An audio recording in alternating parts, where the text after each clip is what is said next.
নমস্কাৰ সকলোলৈকে। এয়া আজি আমি লৈ আহিছোঁ পিঠা বনোৱাৰ ৰেচিপি আৰু কেনেকৈ বনাওঁ, তেতিয়াহ'লে ভিডিঅ'টো শেষলৈকে চাই থাকিব। এয়া পিঠাগুড়ি ভাজি লৈছোঁ। ভাজি লোৱা পিঠাগুড়িখিনিৰ লগত কঁঠালৰ মিছলখিনি আটা দি মাৰিব লাগে। তাৰপিছত লগত কিন্তু চুৰাও দিব পাৰে, এইটো হ'লে অপশ্যনেল। আপোনালোকে মিঠা খাব খুজিলে মিঠাটো দি দিব, তেতিয়াহ'লে টেষ্ট লাগিব। এয়া পিঠা বনোৱাৰ কাৰণে ৰেডি। এয়া ভাজি আছোঁ,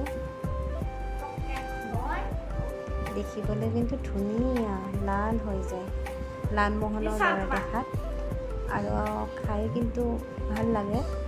আপোনালোকে এবাৰ ট্ৰাই কৰি চাব আৰু কেনেকুৱা লাগে কমেণ্টত জনাব। তেতিয়াহ'লে আজিলৈ বাই বাই, আৰু চেনেলটো লাইক কমেণ্ট শ্বেয়াৰ কৰি দিব। Bye bye.